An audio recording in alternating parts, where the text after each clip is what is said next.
everybody. Welcome to After 90. Maria Papadakis alongside Gareth Wheeler. A Saturday afternoon match as Toronto FC took on the Chicago Fire, a 2-2 final draw.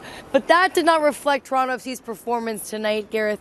Toronto FC held the majority of the possession, majority of the shots. They were at 71% compared to 28% in possession tonight. So how does Toronto FC go on after this game? Yeah, the score doesn't kind of dictate the way that the game was played out because Chicago came here to try to earn the point, and that's what they go home with. So mission accomplished. But it's very difficult to play against a team that simply parks the bus. It was the Chicago coach lines. They put 10 players behind the ball at all times, and it was quite clear what they wanted to do by playing on the counterattack. Jozy Altidor's third goal in his third game in the 31st minute, you thought, okay, it's going to force Chicago to come out and play, but they still were in their block of 5 and 4 and 1 or whatever it was. It was like a big wall. It was a big white wall on the field, but TFC really let Chicago off the hook by conceding that goal in first half stoppage time. It was essentially like you were handing back the keys to Chicago. It was sloppy. There was a number of errors that were committed on the play, and it was 1-1 going to the half, and then it's a brand new game. So for me,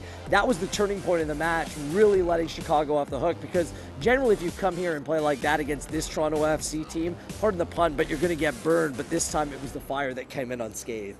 Many of the players said that it felt like a 2-point loss today, but I think there were a lot of positives and great performances overall. I think Jozy Altidor, you and I were speaking earlier, I think he had a stellar performance tonight. He's an absolute beast.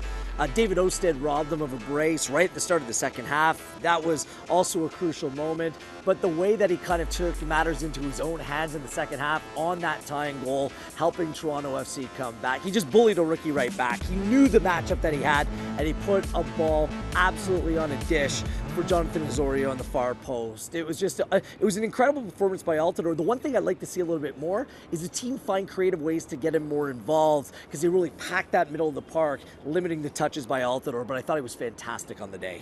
Also, Alejandro Pozuelo played another match here at BMO Field, and I think you really saw his performance overall today as well. I think he's continuing to grow, and he's had a long few weeks here, right? He has.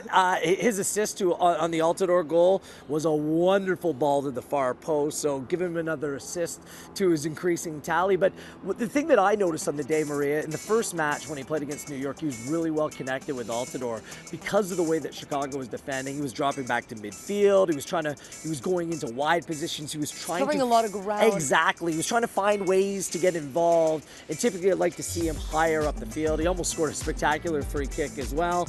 So I thought it was a good performance, but it's tough to come anywhere close to what his debut looked like. A learning experience for Toronto FC heading into Seattle on April 13th. Next weekend. Next weekend. And this is the thing, Maria, for home matches here at BMO Field, we saw it last season, teams will come in and play very defensively. They'll come play on the counter. So this is a good learning experience for TFC. I think they need to create better chances, just both in volume and in quality, and figure out ways to move the ball quicker to break down stubborn back lines. An away game at Seattle on turf, it's a completely different matchup. It will be much more open against a very good team. But look, take this game as a lesson for future matches here at BMO.